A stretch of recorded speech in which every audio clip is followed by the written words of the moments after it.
All right, everybody. Welcome to another episode of Talkin' Ball Postgame Live with Pat Leonard. Apologies for the delay.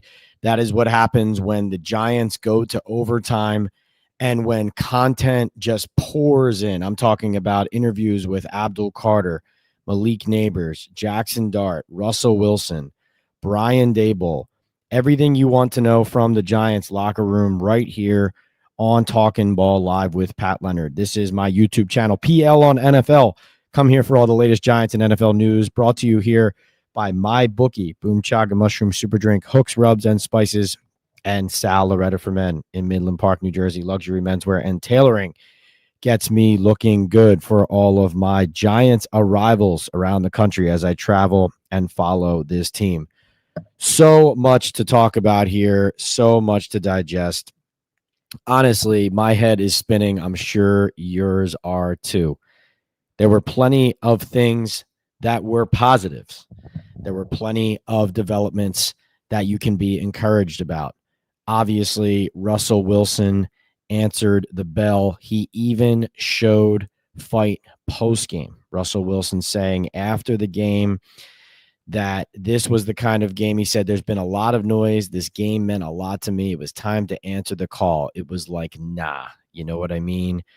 Showing some edge to him. That said, undercuts an amazing day, a 450-yard, 3-touchdown day with a killer interception at the end in overtime that sets the Cowboys up for what is, for them, because they have Brandon Aubrey, a walk-in field goal. Of course, concerns on both sides of the ball, right? The offense obviously acquits themselves today, but wasn't perfect. Wilson with the fumble, Wilson with the interception in overtime. When Drew Phillips and the defense did get a takeaway of Dak Prescott, the first of the year for the Giants defense, then the offense turned the ball over on downs in the red zone and wasn't able to capitalize. So, you know, the defensive side of the ball, of course, started really encouragingly. They were ahead of Brian Schottenheimer's offense at the start of this game in a lot of different ways. They were anticipating, a lot of those play actions and those screens and kind of those, what do you call them? Those misdirections where it's like a screen play action where they go back across the field and try to open up space for a tight end or a wide receiver or a running back. It's felt like they were well coached for the opening script for Brian Schottenheimer and the Cowboys. But as the game wore on, and we saw this in the first game that the Giants played against Washington as well, as the game wore on, the Giants tackling deteriorated. They gave up some difficult run plays, obviously, to rationalize and feel good about. A lot of missed tackles and plays where guys just didn't do their jobs on all three levels of the defense, starting on the D-line and going all the way back. You saw the defensive line get folded in on that Javonte Williams touchdown. I think it was Darius Alexander in the hole there, but then Chris Board looked like was in there missing a tackle. Tyler Nubin seemed like he took the right angle, but just didn't make the play. We'll talk about it all. I think the primary takeaways from the post game that I'll share with you, and I want to get right to your questions because we have about an hour, and then I'm going to jump out of here to do Bruce Beck's NBC Sports Final. Love doing television with Bruce as well. So here's how we're going to do this. If you purchase a super chat or super sticker, that will guarantee that you get your comment or question asked during this chat because that will rise you to the top of the queue. If you don't purchase a super chat or super sticker, I will just go in order of the comments that I see in the chat. Like I said, we have about an hour. You can see all the sponsor codes on the bottom. My bookie, the code is Leonard for all your sports betting, tailing those Pats picks. Boom Chaga, Talkin' Ball 25, hooks, rubs, and spices. Talkin' Ball is the code there. Thrilled to have you guys here on Postgame Live. Much more hectic than we usually are here. But like I said, I was turning around stories for the New York Daily News as their NFL columnist and Giants beat writer after doing all these interviews in the locker room after the game dragged on about an hour and 15 minutes later than it was scheduled to on the national Fox broadcast in that early window with the Chiefs and the Eagles game right behind them. So a wild day, an entertaining day, an exciting one. But before I get to your questions, and I see some super chats already in the queue that we will start up with, what I would tell you guys is a couple things. Number one, Brian Daboll at the podium today. So you would remember in the preseason when Brian Daboll, had Jackson Dart playing well in the preseason, and the offense, had an explosive of Russell Wilson, and then Dart's making plays, and the play calling looks good, and there's a lot of optimism. You remember how confident and kind of the bravado that Daboll was showing in some of those press conferences, especially after Dart played in Buffalo, kind of pushing his chest out and saying, like, look at this, look at what we're becoming. It was a lot of pride in what he was saying. In this game, you might think in a game like this with how the offense played that Daboll would be acting that way, because coming out of week one, it was 21-6. Of course, all the conversation, including from me, was about how poorly the offense looked from a schematic standpoint, from a line standpoint, from a quarterback standpoint, every which way. And so after this game, they make a lot of progress offensively. They don't win, but maybe you think Brian Daboll is going to flex his muscles a little bit and say, we didn't get over the hump, but, you guys can see this is what we have the potential to do. If we clean it up, we'll be good. But that is not the tone that he struck. He sounded like somebody resigned to the fact that if he doesn't start getting results, he will be out. Like, that is just the tone that he gave off. It was kind of a realistic approach is what it looked like from the head coach of, crap, no matter what we did on the field, it wasn't good enough. And obviously, we all know that part of the reason it's not hard for him to be that realistic about it is that the Giants were whistled for 14 penalties for 160 yards. That was only the penalties accepted against them. There were several more that they were called for. So 14 for 160, just what it's accepted. I believe that was the most penalty yards they've accumulated since 2014, I think was the stat that Fox dropped. And then throughout the locker room, I'd say even though Russell Wilson felt like he acquitted himself against the noise, the interception was a killer decision. He blamed it on a little miscommunication with Malik Neighbors. He said, just believing in my guy. He had an unbelievable game. There is nobody I trust more. Just a little miscommunication, but we're all on the same page. It was a special game. Took a shot. It didn't work out. So that would seem to indicate that something on Neighbors' end went wrong. Daboll also called it a miscommunication. But the fact of the matter is, mistakes are mistakes, and everybody owns it as a team. Like Wan'Dale Robinson, who had a great game, 8 catches, 142 yards, and a touchdown. He said, listen, there's plenty of games where the defense keeps us in it, or is the reason that we win it when the offense isn't doing anything. So in a high-scoring game like this, where maybe the other team is scoring a lot, as an offense, we have to pick our defense up, and so that is the reality. I'll leave you guys with this as I go to the questions. Brian Schottenheimer, the Cowboys head coach, this is his first win as head coach. And he said after the win, learning how to win is important in this league, and our guys learned how to win tonight. And, that almost sounds like a cliche, right? But I think when we talk about the Giants and what's still wrong, despite all the positive, is that the Giants under Joe Schoen and Brian Daboll find ways to lose. Right? Outside of 2022, when Wink Martindale was here, they find ways to lose. And really, the second half of that season, the team found a lot of ways to lose. So those are the concerning things. But there's obviously plenty of positives that you hope you can build on. But let's get to the super chats first. Like I said, super chats will go first, and we'll keep rolling. Thank you all for being here. 2 reminders. Please hit the like button while we are on here. That engagement, and as well as your comments, helps drive more attention on YouTube. It gets more NFL and Giants fans aware of what we're doing here on Talkin' Ball with Pat Leonard. And then secondly, please support our sponsors. MyBookie is where you can bet sports, casino. They have a lot of different creative games that other sports books do not have. Go to mybookie.ag, use that code Leonard. Boomchaga.com, Boomchaga Mushroom Super Drink. Put it in your coffee, tea, water, whatever. It gives you a little kick. It also has a lot of different health benefits. Start feeling the difference today at boomchaga.com. Hooks, rubs, and spices. We'll do a little Giants trivia later. That is delicious flavor, also great swag. But if you're a grill master, if you grill on those tailgates, if you're going to Sunday Night Football at MetLife Stadium for Chiefs Giants, or if you're just a fan who loves watching at home and tailgating there, home gating, as Jared calls it. Jared is the owner and operator of Hooks Rubs and Spices, diehard Giants fan. He's always in the chats here. But please support Hooks Rubs and Spices as well. Award-winning flavors throughout with those rubs and spices for all different types of meats and cooking. Whatever you're putting on the grill, he has something for you, and it's specialized to the different types of fare and food that you like to grill out on.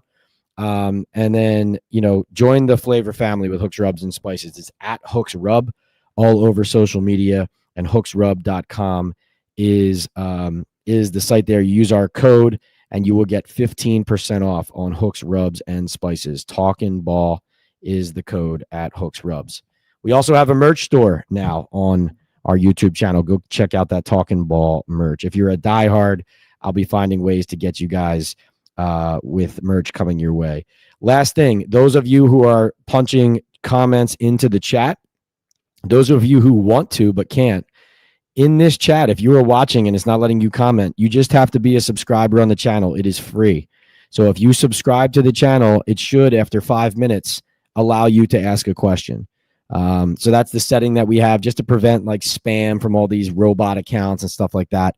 But just subscribe. It's free. You click the subscribe button, and then you'll be able to ask a question. All right. Joey B with our first super chat. What's up, Joe? He says Hudson needs to be cut, and so does Deonte Banks. I watched him give minimum effort on a few plays. We need to change the culture here. Otherwise, I saw a lot of good that I didn't anticipate seeing. Yeah, it was a little confusing that Daboll wouldn't pull James Hudson off the field during that drive, but it was good that he was able to pull him off the field after that drive. Talked to Marcus Bowe after.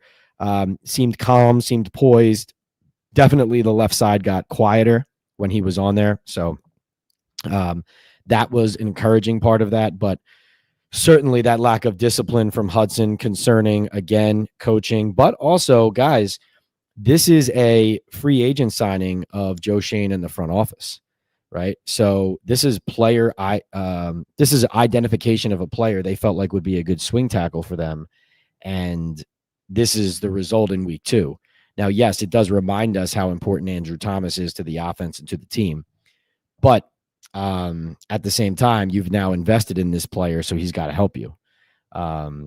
And remind me, we will talk about the quarterbacks, but if I don't, somebody remind me that we do have to go over the Dart Wilson stuff, because this has evolved dramatically since we last spoke about it. As far as Banks, Joey B, I know one play you're talking about. It was a run to the outside where Banks did not wrap up and didn't look too interested in making contact, kind of turned his back to the guy and tried to dive into him.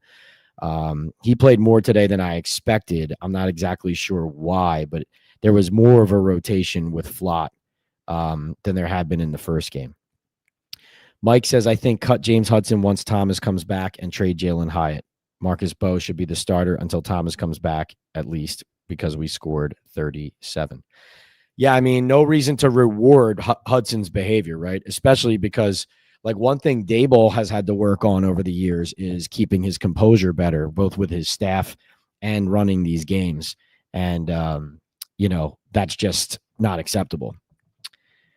Patrick says, sorry, Joey B, it's Shane Bowen who has to go. Too many good players on the D-line to have such a poor defensive outing like this. No more excuses for Bowen. He's just not a good D coordinator. So, certainly the defense, it was disappointing how this game unfolded with the defense after a good start to it for the D. The pass rush was getting after Dak early. I thought they had a really good plan early. Seemed like they tired. I talked to Abdul Carter, talked to Dexter Lawrence. I think they just felt like they know they made some plays, but they know that it was far from good enough. They felt like they left a lot out there. The penalties obviously killed them, especially the downfield ones in the second half. A couple on George Pickens there that the Giants didn't like, but, they were unable to kind of handle that player and that skill set on the outside. As far as firing Bowen, I mean, Patrick, I've always thought that Bowen would be the number one scapegoat this season when things got hot and got bad. But are we at a point now, 4 years in, where Daboll has run out of people that he can fire and blame? Like, in other words, internally, how many coordinators or coaches can you run out? Can the GM and the head coach here point at and say he's the reason before, ownership says, no, enough? Like, it's obviously goes above these people who keep losing their jobs and whose families keep having to move. I'm not sitting here saying that I'm happy about the defensive performance I just watched, but I think if anything, like I said, sitting in the fourth quarter, I said, you have to bring more pressure than this. You have to send bodies into the backfield if the pass rush is no longer getting there. I think the fact that Bowen is not the answer on defense, if that's what you conclude off of a game like this, again, like, it's important to remember the context of what the expectations were relative to who this is and what this defense is. What I mean by that is Martindale leaving and the Giants being unable to hire their first three choices before getting to Bowen, like, that reflects on what people thought of this job. And it also should tell you what your expectations should be maybe for the defense that Bowen is coaching. That doesn't mean it's definitely going to be bad. But what I'm saying is the mismanagement from Daboll and from Shane and Daboll running the team led to them making a hire that now, if you're going to say, well, this guy's not good enough, it's like, well, he's only here because you guys ran one of the better defensive coaches in the NFL out of the building, So that doesn't mean you don't, like, we're here and now, so you have to fix what we're looking at on the field for sure. But I would say, and you look at Matt Eberflus too on the other side. I mean, talk about a bad, like, I thought the Giants had a good defensive game plan that wore down. I thought the Cowboys defense stunk, like, absolutely stunk. And what Bowen and Eberflus have in common is they're both guys who would prefer to rush four and have coverage on the back end, play some zone, keep the ball in front of you, that kind of thing. And really, a lot of these coaches just fluctuate up and down with how strong their front is. Now, I think a lot of people like you, Patrick, were more optimistic and excited because the Giants personnel on the front looks better and more dangerous, right? Thibodeau, Burns, Lawrence, Carter. Thibodeau showing some motor today for sure. But I think if you are really honest about what you're looking at on their front, they are making some splash plays. But I'll say this again, the Dexter Lawrence thing is a very real part of what's going on with this defense. And what I mean by that is, if you look at Dex, okay, let's look at the snap percentage here. So Dexter played 67.5% of the snaps. Okay, so that is, I believe, a lower percentage than he played last week. So the defense was on 83 plays and Dex played 56. You had Robertson Harris playing 43. We had Davidson playing 20, Elijah Garcia with a sack playing 18, and Darius Alexander 14. Dexter is on the field for a good amount of the game, but he's still not the absolute game wrecker that we're used to seeing. I do think he's healthy enough to make those plays. I think it's just getting back into that game shape. Once he gets there, I think you could see it. But as long as he's not on it, as long as he's not at his top form, I do think you're going to see Bowen's defense over the course of the game not thrive the same way. Patrick also says, thank you, Patrick. Where is Abdul Carter? Shane has to go. Carter, I felt like Carter was on the field. They didn't get him at off-ball linebacker as much as I thought they should have. But he did do that in spurts. He actually had one really good pressure where he came from off ball. It might have even been the Phillips interception where he was dropped. And and he approached from there. He played on 73.5% of their defensive snaps.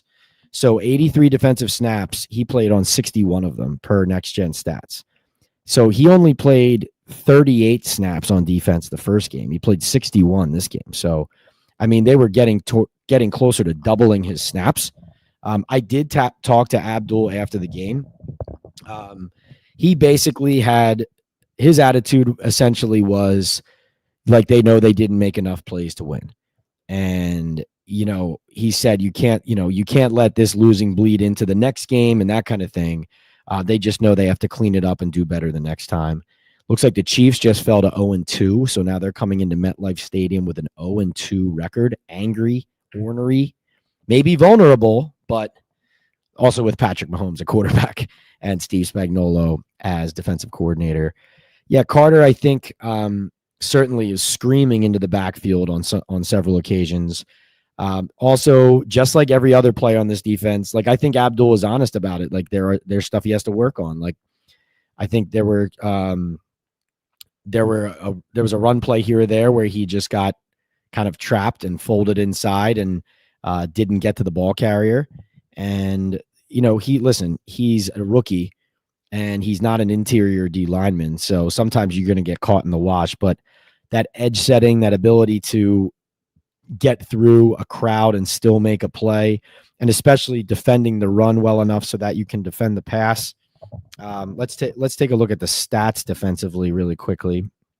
So, you know, long story short on Carter is that they used him more. First of all, I will say this: seeing them in person, like the Cowboys offensive line is good. I mean, I know it's not the same group that we were used to seeing all those years. That was, you know, best in the league. But they were solid in this game. Like the Giants did not play an offensive line today that they should have dominated, if that makes sense. Like Dallas has a good O-line. I mean, they're an imperfect team for sure, but their O-line is good. Let me see. Okay, so we have Carter had only one tackle. Wow. And one quarterback hit. There you go. Holy cow. In increased snaps, not the numbers you want to see. Who do we have here? Tackles for loss. We had Brian Burns and Deontay Banks. Each had 2. Passes defended. Cordell Flott and Drew Phillips led the team with 2. Phillips also had an interception. So, yeah, a lot to work on. Adebo was targeted a lot late. I will say that. Hey, Pat, when Daboll pulled Hudson stayed in the game, but was Daboll overruled on that call? Not mad at the game, upset with the loss, says No Mets.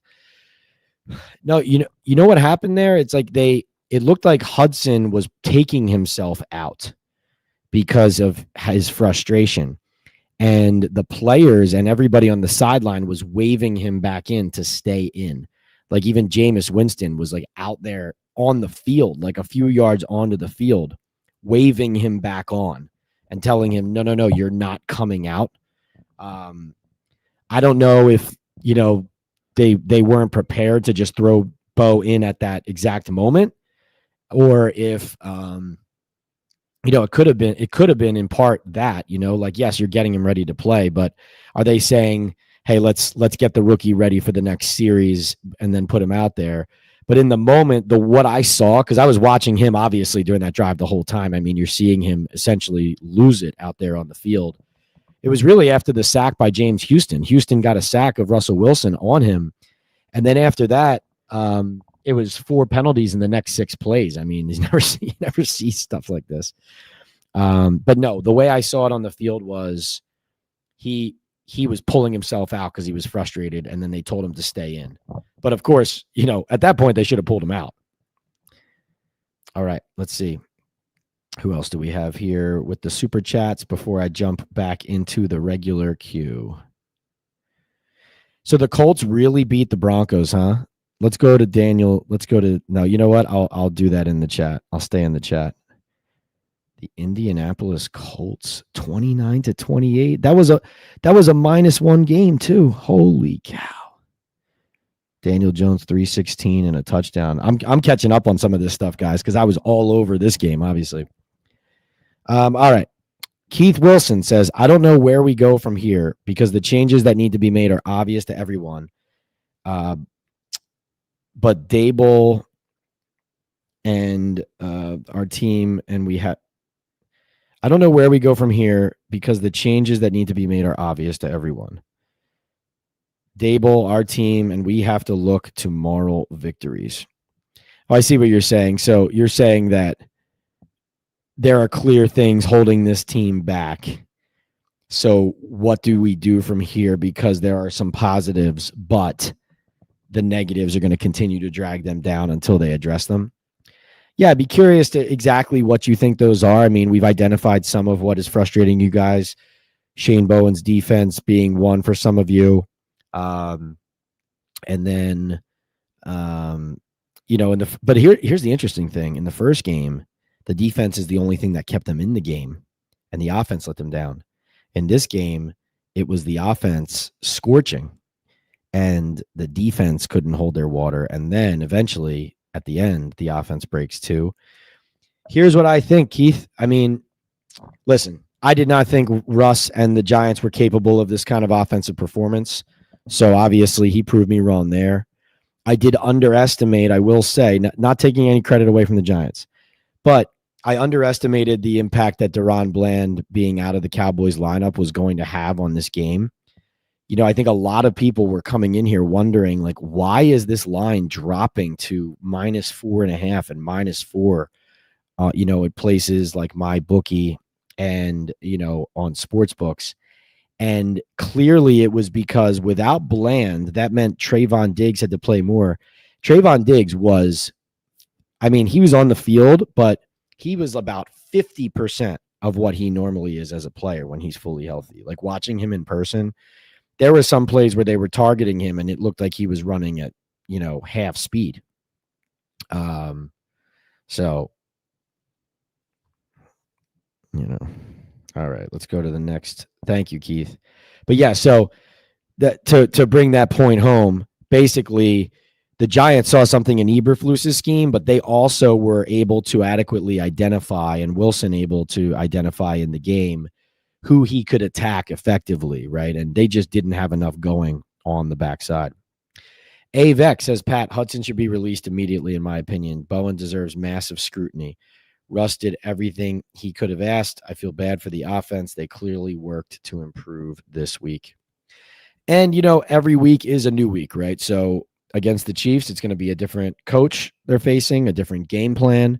They're 0-2, the Chiefs, but they've also lost to the Chargers and the Eagles, who are probably, we'll see what the Chargers do this week, but they might end up both being, top 10 teams in the league. So what does that mean? It means they have to go and prove themselves over again the next week, Let's see. So let me address this really quickly because I didn't bring this up at the start, but it is important. So I'm sure all you guys saw that report from ESPN on Saturday about how the Giants are in no rush to bench Wilson and put Jackson Dart in the game. That was really interesting to me because here's my take on it. That felt like the Giants ownership and or general manager trying to do cleanup on aisle 3 of Brian Daboll waffling on Wilson in week 1. So hear me out. Daboll likes Dart, not only is excited about playing him and putting him on the field, but also as his desperation rises, even with Wilson playing like this, he still finds a way to sneak Dart into this game for his NFL debut, plays 3 snaps. Now, Dart said, I don't know what all this noise is about with Wilson. Like, he's a baller. He balled out today, played his ass off. And Dart was very complimentary of Wilson. And it was like Jackson felt the loss as hard as if he had played the whole game himself as the starting quarterback. He's been really good to work with so far. I am excited for his future. But all of that is fine for Daboll to like him, even for him to make him the number 2, as far as like that's how much confidence he has in him. But it starts to make you think more and more about being the number 2 quarterback and making him the number 2 in the first place, because when Daboll wouldn't commit immediately in week 1 to Russell Wilson, now that we're a week away and I see what's happened since as far as the Giants doing damage control, I feel like when Daboll said that, he probably caught a lot of people in the organization off guard. And what they've done or tried to do is like put the genie back in the bottle, Now, the story that ESPN posted mentioned Andrew Thomas not being in the lineup as one factor to consider that the organization is considering when it comes to not rushing Jackson onto the field. And I can tell you, like, that's a very real consideration, for the Giants, for Dart, for everybody. I mean, he is their franchise left tackle. They know they could be putting him at unnecessary risk. As you saw with James Hudson's behavior today, they could be putting him in an unnecessary spot and risk by putting him in before Thomas is ready. They want him to go in and thrive, not go in and take a beating and learn his lessons the hard way, right? So that said, it's just fascinating to me what the next chapter of this now becomes, because now Daboll is 0-2. So first of all, Daboll's 0-2. The Giants are 0-2 for the 7th time in 9 years. They are 0-8 in their last 8 in the NFC East.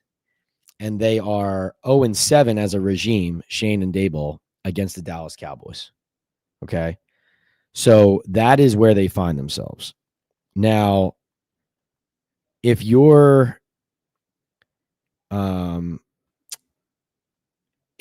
Giants, if you're Brian Daboll, how long do you wait to, like, if he's going to start 0-4, 0-5, like, let's say he's going to start 0-4 with the Chiefs and the Chargers on deck. If you're Brian Daboll, do you have the job security to wait to play Jackson Dart in week 12 of this lost season or in 2026? Or, when, what if even if he's just waiting for Andrew Thomas to come back? Can you count on that? Do you know when he's coming back? When he comes back, is he going to be 100%? So it's already gone 2 weeks further than most people in the Giants thought it was going to go in the first place. All of that is to say, I think even though Wilson silenced the noise, quote unquote, with showing what he's still capable of as a quarterback, I think that the Dart Wilson story is still very much a conversation and a story. Because it's, the way I read it is, Daboll said after week 1, I'm not going to commit to that right now, right after the game with Wilson. Someone in the Giants reacted to that. And remember, there was also the leak of the Dart package in week 1. So there's the Dart package leak followed by the Russell Wilson non-committal. Yes, they named Russ the starter for week 2. He has this game. But before he has this game, the Giants say, no. We're not in any rush to put Jackson Dart in and bench Russell Wilson. But then even during a game, 1 day later, after the Giants say that, Daboll still puts him in the game. Okay? Think about that. The Giants say we're in no rush to put him in. Daboll puts him in. But he doesn't bench him. He just puts him in. He puts him in 3 times. And this is just something not to ignore. These are the big picture, internal tugs of war that you have to keep your eyes on. All right. Mello, what's up? Thanks, Mello. Mello says Wink is the reason for the 2022 success. All the talent on defense and 37 points allowed is unacceptable. Yeah, that's fair. All right, let's see. Next super chat, we have Joel Lopez. What's up, Joel? He says, how much more of Bowen are we going to have to see? Also, Daboll has failed this team with his country club style training camp. Dexter is a shell of what he has been the last 3 years. Took it easy on him this camp. Very under-discussed storyline. We were on it here on Talkin' Ball about Dexter having to get back into playing shape. So that is something that needs to happen. Once he gets there, hopefully you're going to see a different player. But I agree with you on, first of all, Joel, thanks for the $20 super chat. I really appreciate you. Also, how you said, how much more of Bowen are we going to have to see? I think my take on that is I've thought all along that Shane Bowen would be the first scapegoat here. I mean, last week, Kafka was the name that people were starting to bring up. Like, what the heck was that game plan? And hey, listen, that wasn't like unwarranted, that frustration and that criticism. I mean, the Giants, and this is both Kafka and Daboll, they lack significant creativity on the offensive side of the ball in the first game against Washington. I mean, unquestionably.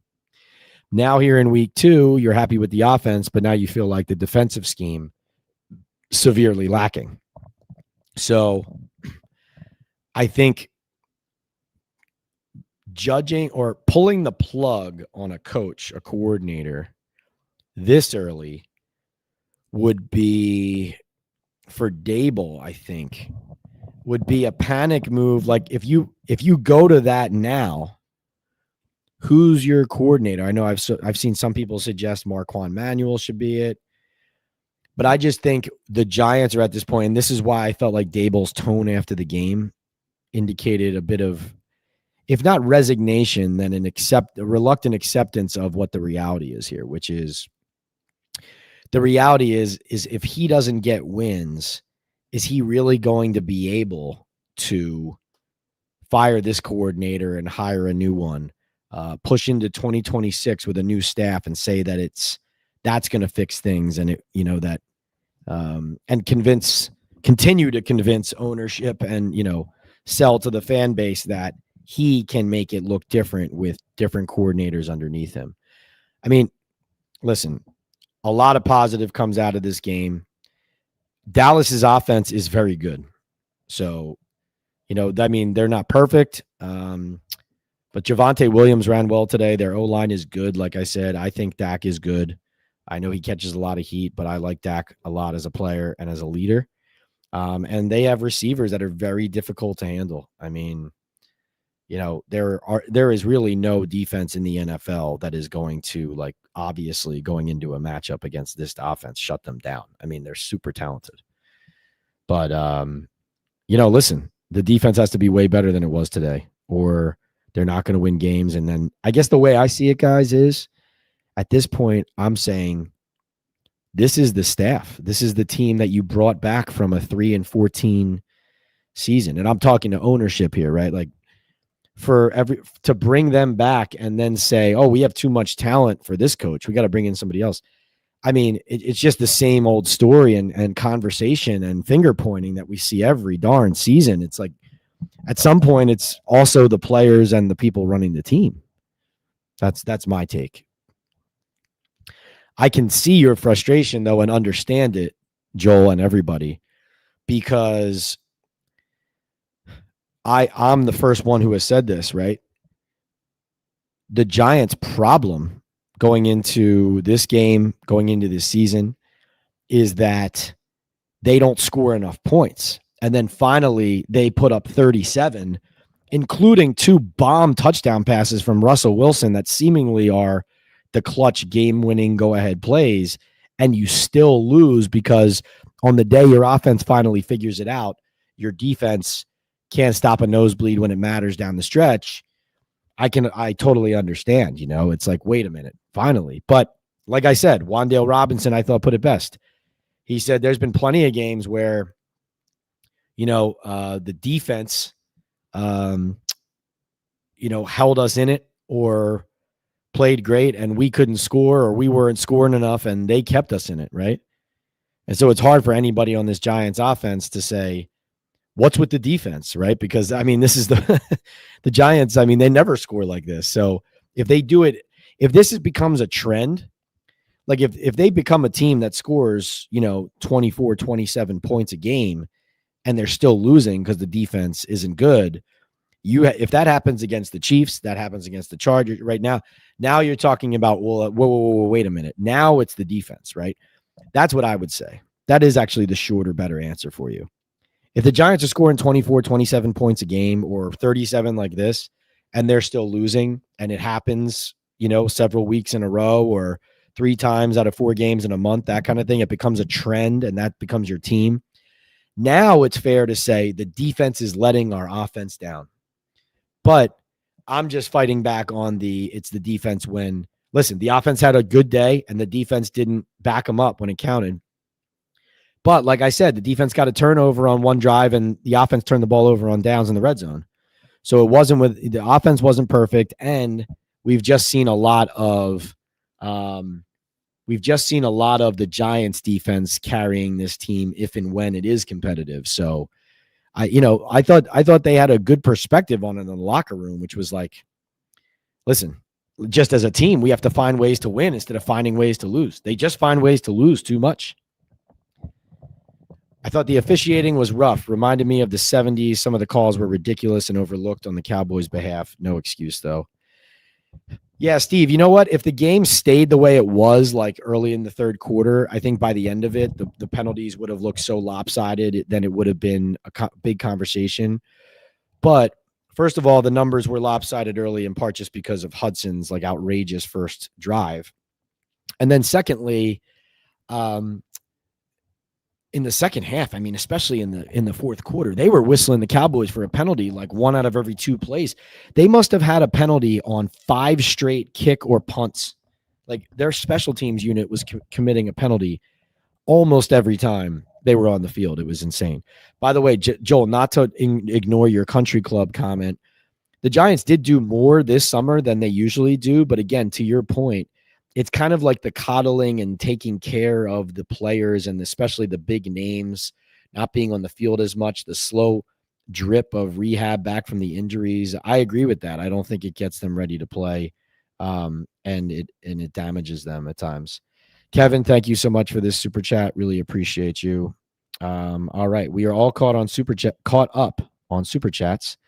So I will try to get through as many comments as I can before I get out of here. But like I said, we have until, let's see, I think we have about 15 minutes left on the chat. And then I have to get ready to do Bruce Beck's show for NBC New York. So once I jump, 1 second, getting a text here. So we will knock out as much as we can here from the chat, and then we will come back live early in the week and talk more about it. We had Jared living in the chat early. I love it. He said that he hopes they cut James Hudson too. I know from the beginning of the drive, he probably took 4 points off the board with those 40 yards of penalties. Also, Russ' interception didn't help. Joe says, Pat, this was the terrible bowl. Dallas, bad run defense and terrible corners. 2 guys playing off waivers. Giants are terrible run defense and corners. Giants have no discipline, 14 penalties, and how many personal fouls? Yeah, 3 roughing the passers, too. GCN says, Pat, after they benched Hudson and started Scatman, the O-line was pretty much better. This should be permanent. Scatterbu, the starting running back now. Is he that? So Singletary technically started the game, but yes, and I hope you guys tailed me. I was calling Scatterbu the fantasy sleeper. And I was telling you guys he was going to get a lot more work in this game. I agree. He brings a good energy to the backfield there. Certainly with the run game being poor in the first game, plus Tyrone Tracy calling out the play calling after the first game, I think it was right for Scatterbu to step in there. And that was certainly an indication of the type of team and run game they want to be. And I agree. They did look better. I've talked to like former Giants players and NFL sources who even last week, they just said they need to put Scatterbu in more. He'll be better off. They'll be better off for it. Let's see. Joe says Wilson should retire after this game. He will never face this bad of a defense again. This is the best game he will ever play. Hook says, Joe, it's not all on Russ. Yes, he had the last worst play on offense, but he did not give up 40 points and play soft coverage to end the game, nor did he miss a single tackle. Hudson has to go. And Bowen. Still, go Giants. Let's see. Manzo says, this is what an offense looks like when you're spreading the ball around instead of forcing the ball to one person. Let's see if they can keep doing this. Huge game for the rookie Bo. Hope we never have to see Hudson on the field again. That'll be something interesting to watch. I don't know why you would go back to Hudson at this point unless the front office doesn't want to look stupid for signing him in the first place and wants him back on the field. Let's see. H-Town says health and wealth to all. Situational play calling awareness is everything. You need to take the points in the red zone. Situational play calling awareness is everything. They lost because of it. James says, well, Pat, the Giants season has come to a sad end. Dallas was our only winnable game in the division, but our weak defense lost the game in overtime, plus flags killed us like Hudson with 4 in a row, hurt badly. Candyman says, what happened to our great defense, Pat? Isn't it time to fire Bowen at the very least? I definitely think, I've already obviously discussed what I think of firing him, but I will say, and I mentioned this earlier, you need to have a conversation about creating more pressure and sending more bodies. And not that this was the same game, but you guys know I went to Notre Dame. I'm a Notre Dame fan. I was watching them in that loss to Texas A&M yesterday. And as I'm watching that game, at a certain point, I'm saying about Chris Ash, their defensive coordinator, that it's like, I know you want to generate pressure with the front four. And I know you have a certain type of system that functions well when you're getting pressure with your 4 up front. But at a certain point, you have to adjust. And I think that what Bowen and the Giants need to do in games like this, and like I said, you look at the other side, like you look at the Cowboys and Eberflus. I say the same thing about them. If your corners and your secondary can't defend the receivers you're facing, if you don't have an answer for the passing game when you're not generating quick and strong pressure with your front, you need to start sending extra players at the quarterback. I really don't understand why they don't use Carter more as an off ball. I know you want him as a pass rusher. I think he gets caught in the wash up front. I think he's better when you can move him around. Like, let him be Parsons, where he's just kind of walking around the defense and then like steps off the line and charges at the center like he did on the pressure to force the interception. That's what they need to do more of, in my opinion. Into says, is there a bigger crook on this team than Okereke? I think, listen, I would say this about Bobby. I think Bobby is a player who makes plays, but then as these games wear on, he, like a lot of the players on the Giants defense and team, wear down and end up getting victimized on certain key plays. So I would say he's party, just like all of them, to the results. H-Town says, if the coach doesn't go for it in the fourth in the red zone, and takes the points, it's a different outcome. Don't disagree. Let's see. Joe says, yes, should have taken the points. Anyone who said the defense was great was eyewash. Everyone knew it was overrated. Look at the Jets defense. They look terrible. GCN says, bet against the Bengals. Burrow is out with turf toe for weeks. Yeah, let me go around the league real quick. We had, of course, the Packers looked excellent against the Commanders. The Packers look like a Final Four team potentially if they stay healthy, especially with Parsons. Baltimore rolls over the Cleveland Browns. Interesting leak to Adam Schefter about Shador telling the Ravens he didn't want them to draft him because he didn't want to be behind a star like Lamar Jackson, feeling like he wouldn't be able to get on the field. So someone has decided to completely nuke the Sanders family.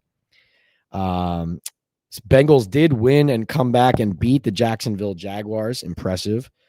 Even with Burrow getting hurt, Browning had 241, 2 touchdowns and 3 interceptions, but still runs it in with 18 seconds left to beat the Jaguars. Man, that's got to be a tough loss for the Jags. Brian Thomas only 4 for 49. So that's 2 games in a row to start the year. They haven't really included him as much as they would like to. Obviously, Giants-Cowboys. Detroit puts a 52 spot on Ben Johnson and the Chicago Bears. What do we have? Amon-Ra St. Brown, 115 and 3 touchdowns. Jared Goff, 334 and 5 tutties. Ooh, boy. Ben Johnson got booed in his return to Detroit to face his old team. New England beats the Dolphins. Let's see. I'm looking at some of these results. I feel like my picks worked out well. We'll have to tally it up at the end. Drake May, 230, 2 touchdowns, no turnovers. That's a good look for Drake May. 33 points, not bad. Let's see. Gibson had a 90-yard kick return in the fourth quarter. Big play. All right. San Francisco beats the New Orleans Saints by 5. I'm trying to remember what that line was. I did like that game being tight. I did not think Mac Jones would throw for 279 and 3 touchdowns, though, with no interception. Did not expect that. Rattler 207 and 3 touchdowns. That's a good win. That's a good win for the Niners, given their injuries with Purdy out. Buffalo destroys the Jets 30-10.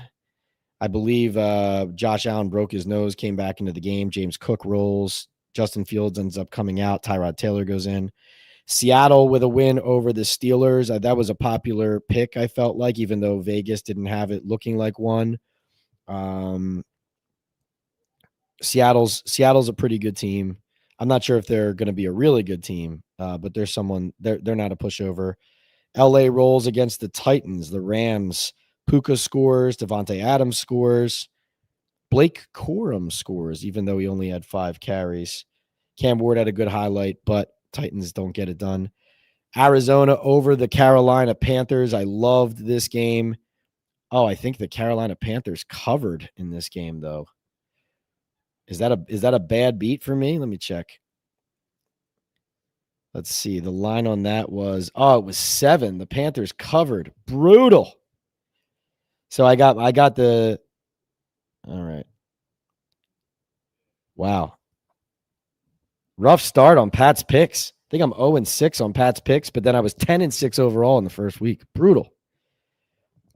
Daniel Jones and the Colts rolling. So let's finish up with the Daniel Jones and whatever super chats we have left.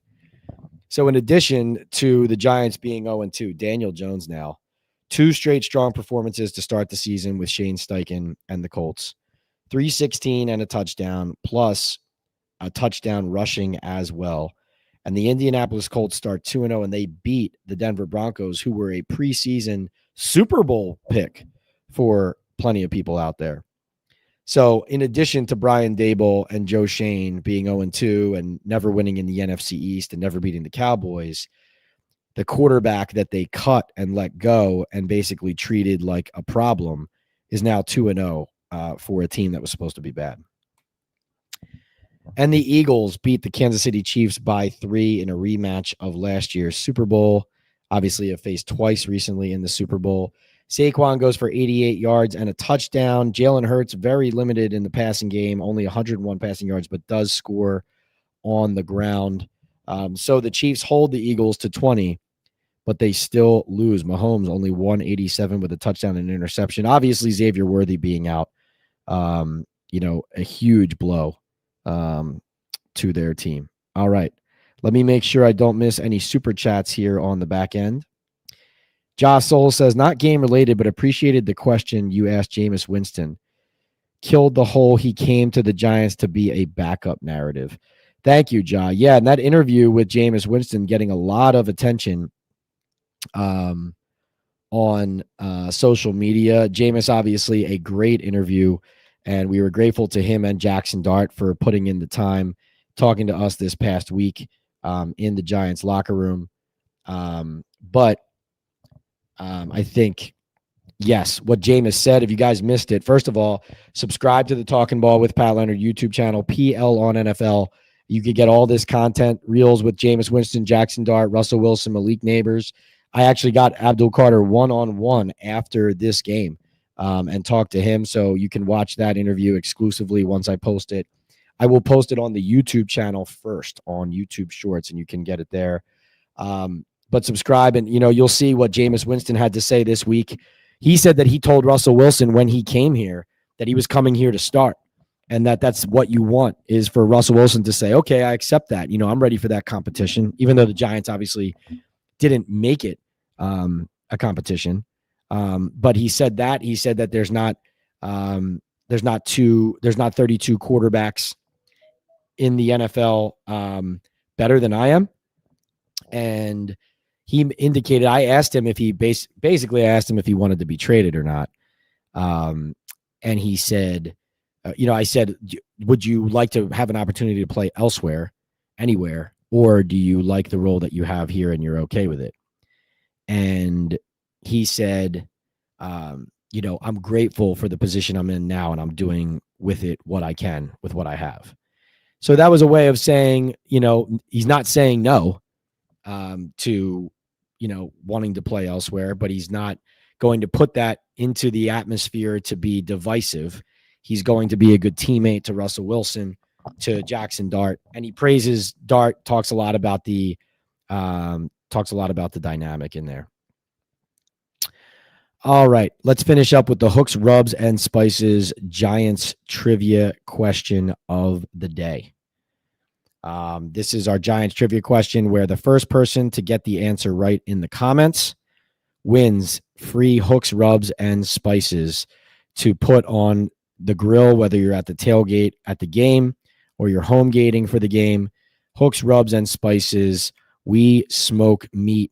Hooks, Rubs, and Spices owned and operated by Jared, our good friend from Houston originally, brings big Texas barbecue flavor straight to your grill. So here's how this works. It's very simple.